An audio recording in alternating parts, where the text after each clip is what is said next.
Welcome to Last Night, your official sci-fi recap show. Robot Combat League is taking the concept of a game changer and making it business as usual. Last week they gave a team a chance to choose their opponent, and last night they gave two of the already eliminated robots a chance to re-enter the tournament. I'm joined once again by Richard Mills, legendary robot boxing promoter, to discuss this ever-changing game. Welcome back to the show, Mr. Mills. My pleasure, Miss Enghill. So now we know how RCL intended to fill the last bracket in the semi-finals. Indeed. It's common with competitive shows to give eliminated contestants a chance to redeem themselves. The Makeup Art Show Face Off, for example, is the online series Face Off Redemption. Robot Combat League's version was to allow all the eliminated teams to vote on which two robots should fight for the final slot. Were you disappointed by the teams chosen to compete? Like many people last night, I was expecting to see Commander return for consideration, but I guess they weren't able to convince the team to return. How did you feel about the choices? I was thrilled, quite frankly.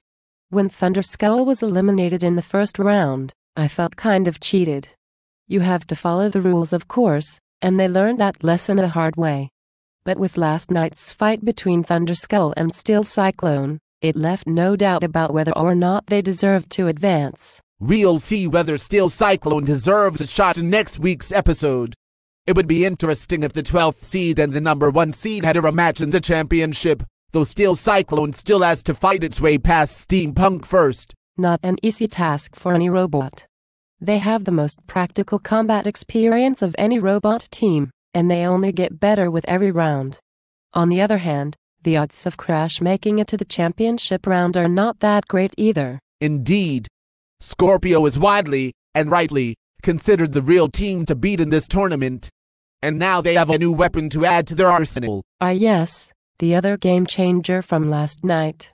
I think everyone coveted the grinder, that Christmas tree-looking device that Scorpio was able to pick by luck of the draw.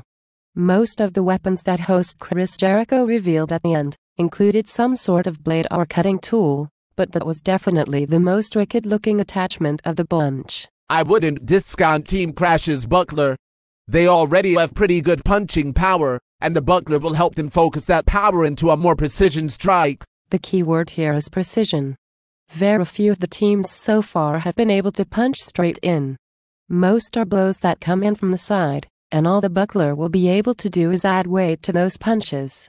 As you pointed out, the more weight you have, the harder the strain on the robot's joints, and Crash has already had problems with broken arms. You make a good point.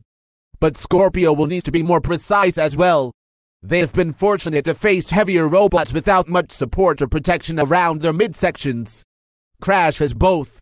And if they can keep the grinder from landing a blow to the center, then they may just have the chance to pummel Scorpio. I guess that fight will come down to who has better control over their robots. And from where I sit, that is a bit of a tie.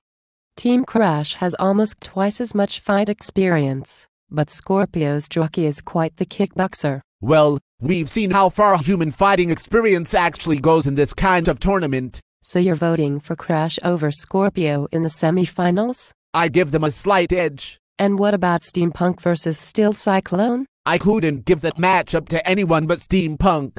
They're the last of the great powerhouses in the tournament. They have the most experience, and in every round they fight they continue to improve. The addition of the Double Shank to their arsenal will certainly help their chances. Let's hope they get to keep that weapon for the finals, whether they face Scorpio or Crash. Thank you for joining me today, Mr. Mills. You're very welcome, Miss Enghill. And thank you all for watching last night.